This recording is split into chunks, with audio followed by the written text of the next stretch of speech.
Dear student, good morning all of you. आज का हमारा टॉपिक है geography competition exam series short question answer. Topic का नाम है बाढ़ एवं सूखा। इससे संबंधित आज हम जो छोटे छोटे शॉर्ट क्वेश्चन आंसर है जो एग्ज़ाम में आ सकते हैं, लघु उत्तरी, अति लघु उत्तरी और वन लाइनर, ये सभी क्वेश्चन देखेंगे।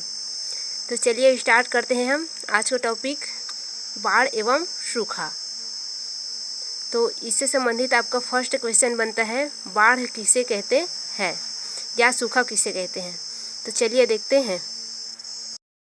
बाढ़ या सूखा में हमारा फर्स्ट क्वेश्चन है बाढ़ किसे कहते हैं। बाढ़ को इंग्लिश में कहते हैं फ्लोड, यानी कि बाढ़ या फ्लोड किसे कहते हैं।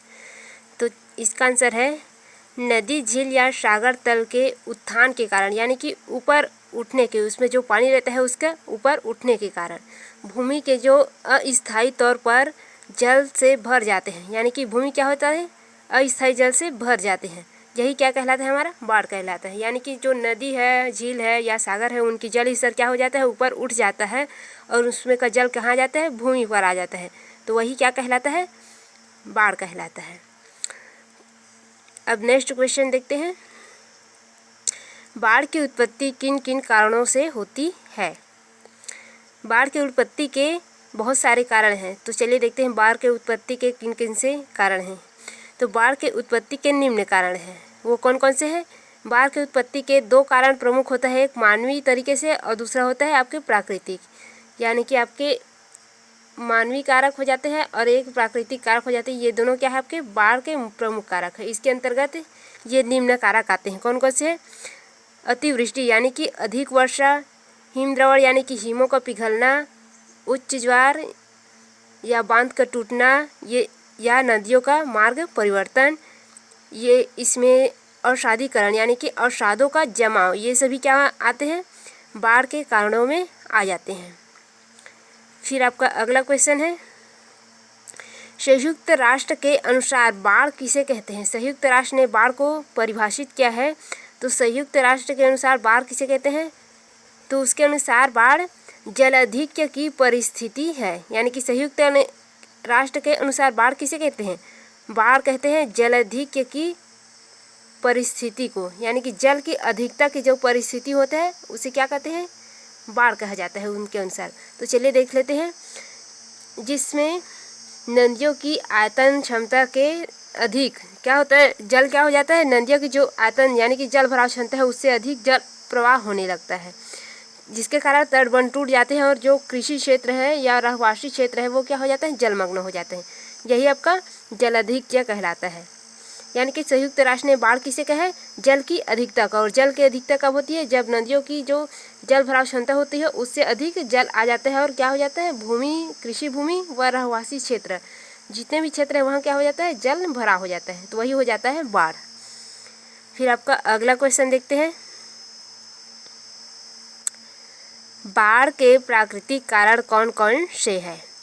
तो बाढ़ के प्राकृतिक कारण अब कौन कौन से हैं, तो भारी एवं संकेंद्रित वर्षा यानी कि अधिक वर्षा। फिर आपका नदियों का मार्ग परिवर्तन, यानी कि हमारे भारत को ही देख लीजिए, हमारे भारत में जो दामोदर नदी है उनका क्या हो जाता है, मार्ग परिवर्तन हो जाता है। तो क्या हो जाता है, वहाँ पर बाढ़ आ जाता है। फिर आपका अवसादीकरण, यानी कि जो जल के भाग है वहाँ पर क्या हो जाता है, मार्गों में अवसादों का जमा हो जाता है। इसके कारण क्या होता है, जल का पूरा आसपास के इलाकों में भरा हो जाता है या फैल जाता है, जिससे वहाँ की बाढ़ की स्थिति पैदा हो जाती है। यह आपका प्राकृतिक कारण हुआ। फिर अब देखते हैं बाढ़ के मानवीय कारण कौन कौन से हैं। बाढ़ के मानवीय कारण कौन कौन से हैं, यानी कि बाढ़ की उत्पत्ति की जो मानवीय कारण है वो कौन कौन से हैं।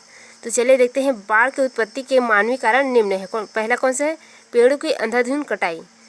इससे बाढ़ के कैसे रोकता है, जब पेड़ की जो जड़ होती है वो क्या करता है, जो जल है उसे संग्रहित करके अपने जड़ों के द्वारा उसे भूजल स्तर की जल बनाए रखता है, ऊपर उसे ज़्यादा उठने नहीं देता, यानी कि समन्वय बनाए रखता है। वो पेड़ की जो जड़ है वो जड़ों को संग्रहित करके रखता है। लेकिन यहाँ पर अंधाधुंध उसकी कटाई हो रही तो क्या होता है, जल जो है ऊपरी भाग में अधिक ऊपर आके क्या करता है, बाढ़ की स्थिति पैदा कर लेता है, उसे रोकने में परेशानी जाती है। और पेड़ क्या करता है, उसे रोक के रखता है, संतुलन बनाता है।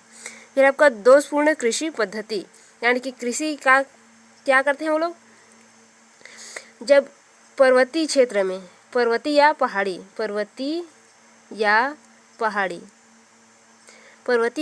क्षेत्र में कृषि कार्य करते हैं तो क्या करते हैं,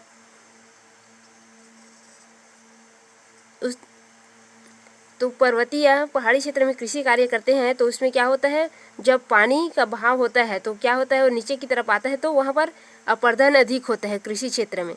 वो अपरदन का जितने भी अवशिष्ट पदार्थ है या अवसाद है वो किस में जाता है, नदी जल में जाता है, और या वो क्या करता है, उनका मार्ग परिवर्तन कर देता है या अवसाद का जमा हो जाता है, जिससे क्या हो जाता है, जल का फैलाव हो जाता है। अवसादीकरण का ही एक रूप है कृषि का भी। कृषि से समस्या किस चीज़ की होती है, अवसादीकरण या अवसादों के जमाव की समस्या उत्पन्न होती है। पर्वतीय या पहाड़ी क्षेत्रों में कृषि की जाती है उसके द्वारा। तो ये हो गया आपका दूसरा, जल के कारण। फिर आपका दोषपूर्ण सिंचाई, यानी कि दोषपूर्ण सिंचाई यानी कि बांध वगैरह बनाकर जो सिंचाई के लिए बांध बनाए रहते हैं उससे पाइपों के माध्यम से न खींचकर क्या करते हैं, एक साथ खोल देते हैं, जिससे गांव में पूरा बाढ़ आ जाता है कभी कभी, ये सब हो जाता है आपका। फिर आपका अगला क्वेश्चन है, भारत की कौन कौन सी नदी अपने मार्ग परिवर्तन व बाढ़ के लिए कुख्यात है, यानी कि भारत की कौन कौन सी ऐसी नदी है जो बाढ़ लाने के लिए प्रमुख रूप से दोषी है या मार्ग परिवर्तन के लिए विख्यात है। तो वो कौन कौन से है, आपका दामोदर नदी, ब्रह्मपुत्र और कोसी, ये तीनों क्या है, बाढ़ लाने के लिए कुख्यात है, यानी कि ये सभी अपना मार्ग परिवर्तन भी करते हैं। ये तीनों हैं आपके, दामोदर, ब्रह्मपुत्र और कोसी। तो अगला क्वेश्चन देखते हैं अब, भारत में राज्य स्तर पर बाढ़ से सर्वाधिक हानि किस राज्य में होती है। तो भारत में बाढ़ से सर्वाधिक हानि किस राज्य में होती है, उत्तर प्रदेश और बिहार में। जो सभी बड़ी नदियाँ है वो कहाँ पर है, उत्तर प्रदेश और बिहार के इलाके में है, और सबसे ज़्यादा बाढ़ कहाँ आती है, बिहार और उत्तर प्रदेश में। तो आपके जो कंपटीशन एग्जाम में जो ऑप्शन आएगा या मेन एग्जाम में, उसमें से दोनों में से कोई एक ऑप्शन रहेगा, या तो उत्तर प्रदेश या बाढ़ यानी कि बिहार। तो दोनों में से किसी एक में टिक लगाना है आपको। तो उत्तर प्रदेश आता है तो उत्तर प्रदेश में लगाएंगे, उत्तर प्रदेश नहीं आया तो बिहार में लगाइए। ये दोनों आपके बाढ़ प्रभावित क्षेत्र है जहाँ पर सबसे अधिक सर्वाधिक बाढ़ आता है। अब फिर है आपका, भारत में किस वर्ष बाढ़ नियंत्रण कार्यक्रम प्रारंभ किया गया था। तो भारत में 1954 में राष्ट्रीय बाढ़ नियंत्रण कार्यक्रम चलाया गया था, और वर्ष 1954 में स्थापित बाढ़ पूर्वानुमान संगठन का मुख्यालय कहाँ है, तो वो है पटना में आपके। आपका नेक्स्ट क्वेश्चन है, बाढ़ के कौन कौन से प्रभाव देखे जा सकते हैं, यानी कि देख सकते हैं, या क्या क्या प्रभाव पड़ सकते हैं। तो उसका प्रभाव है, पहला है जान माल की हानि। जान माल की हानि के अंतर्गत क्या क्या आता है, मानव बस्ती, आपके आर्थिक क्षेत्र है, कृषि है, ये सभी क्या हो जाता है, तबाह हो जाता है। फिर आपका जल जनित बीमारियां, यानी कि हैजा, अतिशोध, ये सभी प्रकार की व त्वचा संबंधी जो बीमारी है ये सभी क्या फैलते हैं, जल के द्वारा फैलते हैं। फिर आपका मृदा अपरदन, ये सबसे बड़ी समस्या हो जाती है कि वहाँ के जो कृषि क्षेत्र है या मिट्टी है उसका क्या हो जाता है, उपजाऊपन नष्ट हो जाता है, वहाँ की मिट्टी कटाव हो जाता है। ये दोनों आपके आ गया, एक मिट्टी उपजाऊ शक्ति नष्ट, फिर मृदा अपरदन, ये दोनों प्रमुख हो जाते हैं। ये चारों आपके बाढ़ के प्रभाव में देखे जाने वाले प्रमुख कारक हैं। मृदा अपरदन यानी कि मिट्टी की जो कटाव हो जाती है, फिर मिट्टी की उपजाऊ शक्ति नष्ट हो जाती है, जल से संबंधित बीमारियां आ जाती है, और जान माल की हानियां हो जाती है। ये आपके प्रमुख है बाढ़ से संबंधित जो प्रभाव देखे जाते हैं उनमें। फिर आपके अगला क्वेश्चन, बाढ़ प्रबंधन या बाढ़ से बचने के कौन कौन से उपाय हो सकते हैं, या बाढ़ प्रबंधन कौन कौन से हैं। प्रबंधन मतलब होता है उसके बचने के उपाय या कुछ भी प्रयोग या तरीका।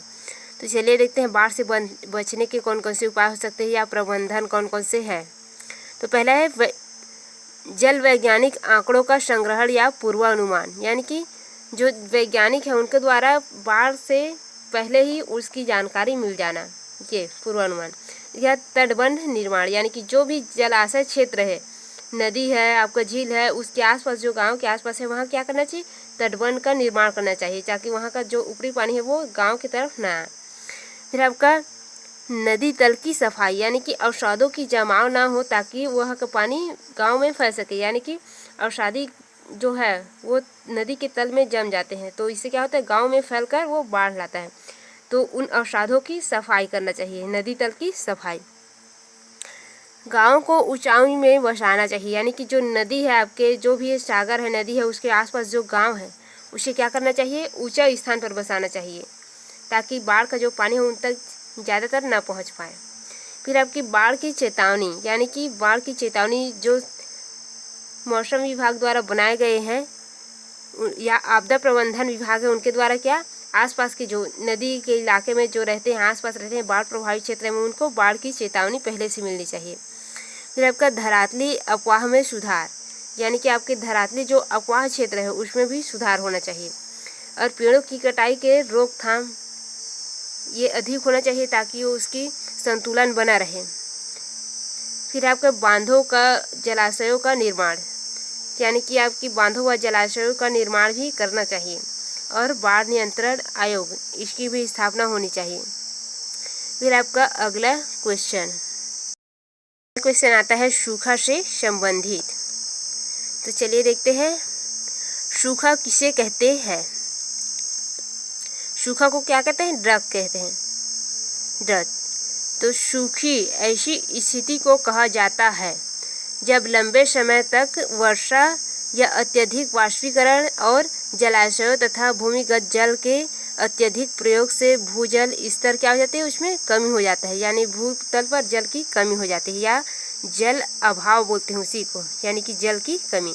एक शब्द में बोले तो जल अभाव, ये हो गया आपका आंसर।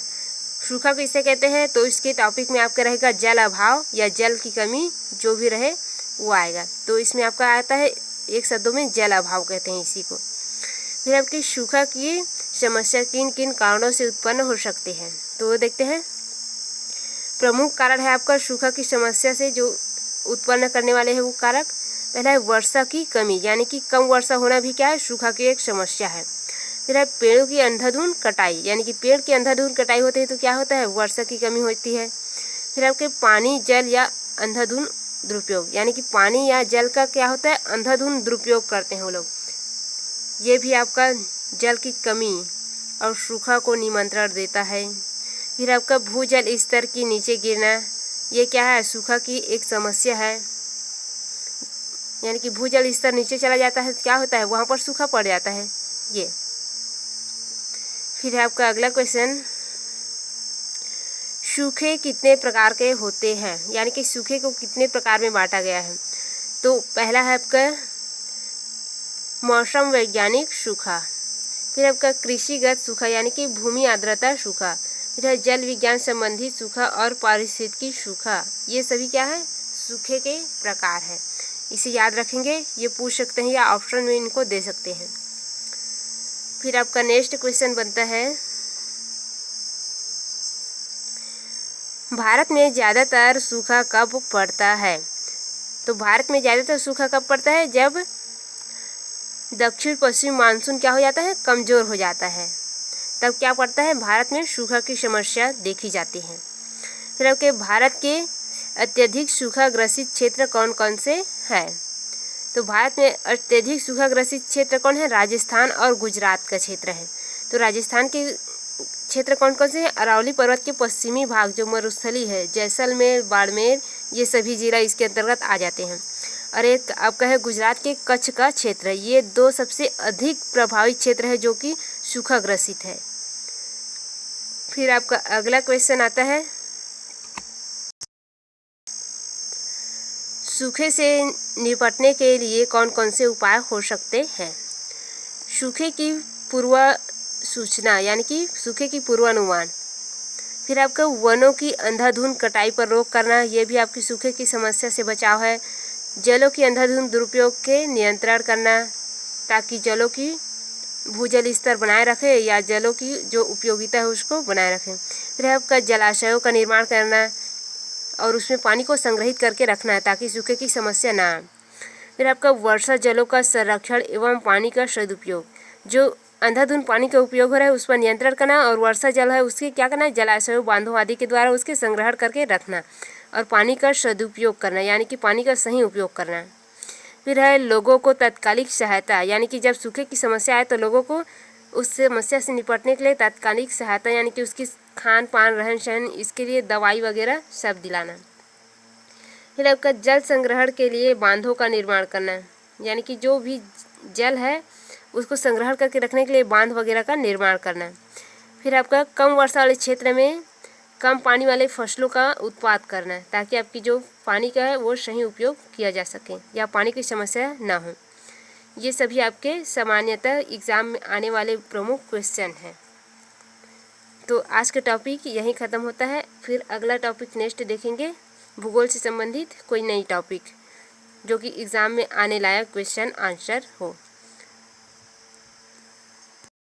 यदि आपको ऐसी हुई कोई टॉपिक में और शॉर्ट क्वेश्चन आंसर या MCQ क्वेश्चन चाहिए यानी कि मॉक टेस्ट क्वेश्चन चाहिए ऐसी, तो आप डिस्क्रिप्शन में जो व्हाट्सएप लिंक ग्रुप दिया है वहाँ पर ज्वाइन हो जाइए, और वहाँ से जो क्वेश्चन है आपके या कोई भी टॉपिक है उसको वहाँ पर कमेंट पे लिख दीजिए। हम उसका आंसर या MCQ या शॉर्ट क्वेश्चन आंसर आप तक वीडियो के माध्यम से या लिखित नोट रूप में पहुँचाएँगे। धन्यवाद।